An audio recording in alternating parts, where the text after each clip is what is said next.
Bonjour et bienvenue dans cette vidéo, nous allons parler du facteur de dilution. Alors avant de rentrer dans le détail du facteur, on va juste parler de la dilution. C'est quoi une dilution? C'est lorsqu'on va baisser la concentration d'un soluté, par exemple ici du sirop de menthe, en rajoutant du solvant. Le plus souvent c'est de l'eau. Donc là, en rajoutant de l'eau, je fais une dilution.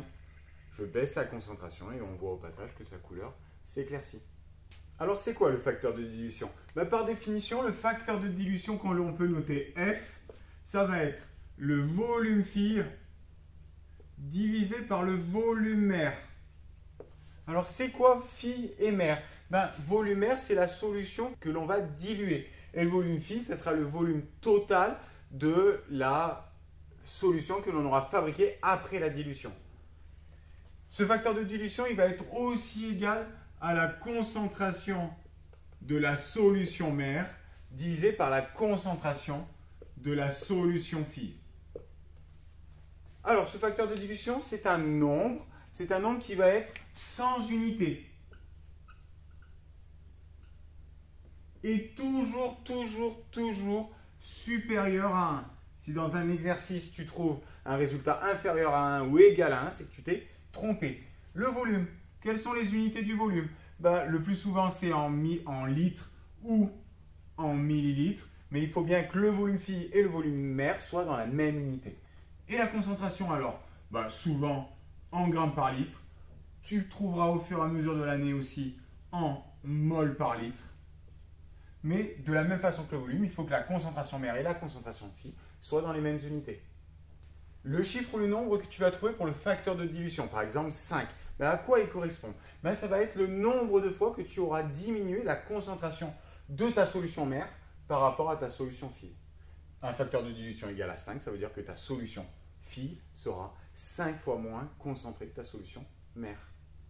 Faisons un premier exemple. Un verre de sirop avec un volume mère de 10 ml, par exemple ici, j'ai 10 ml de sirop de menthe, a une concentration de 80 grammes par litre de sucre. Je vais rajouter 90 ml d'eau. Il va falloir trouver et le facteur de dilution et la nouvelle concentration en sucre de ma nouvelle solution, de ma solution phi. Alors comment je procède? Je vais d'abord chercher le facteur de dilution. Je te rappelle que la formule, c'est le volume phi divisé par le volume mère. Alors le volume phi, ça va être quoi? Ça va être les 90 ml d'eau plus les 10 ml de sirop. Je vais avoir 100 ml. Mon volume mère, c'est simplement mes 10 ml de sirop au départ. Je suis dans les mêmes unités, je n'ai plus qu'à calculer. Ça fait 10. C'est bien supérieur à 1. C'est bon, mon facteur de dilution est égal à 10. Et alors, ma concentration, comment je fais? Mon facteur de dilution, pour rappel, il est aussi égal à la concentration mère sur la concentration phi. Concentration mère, 80 grammes par litre.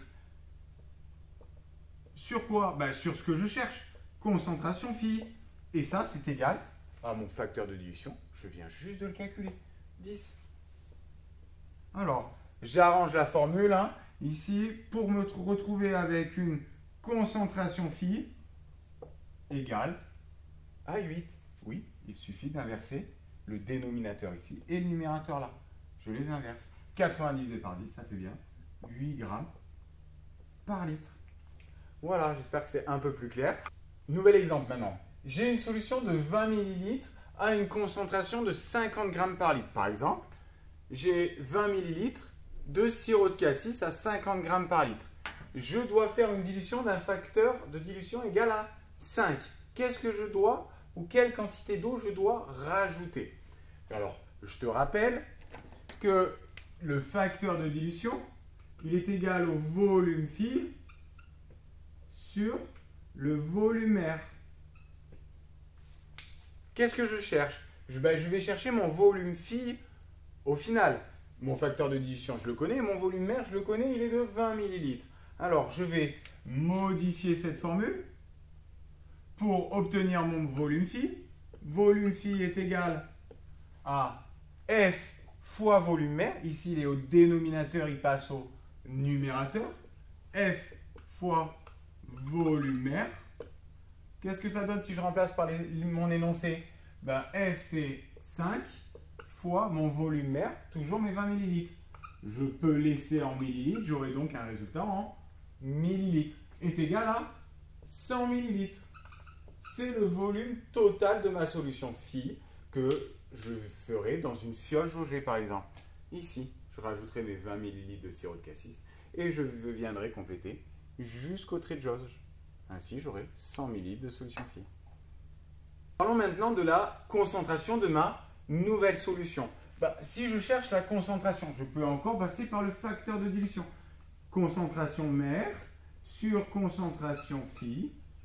Qu'est-ce que je cherche là-dedans? Concentration phi. Il est au dénominateur ici, il va passer au numérateur après. Je vais avoir donc concentration phi qui sera égal à concentration mère divisé par mon facteur de dilution.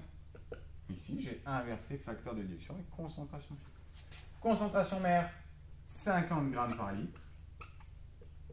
Et mon facteur de dilution, 5.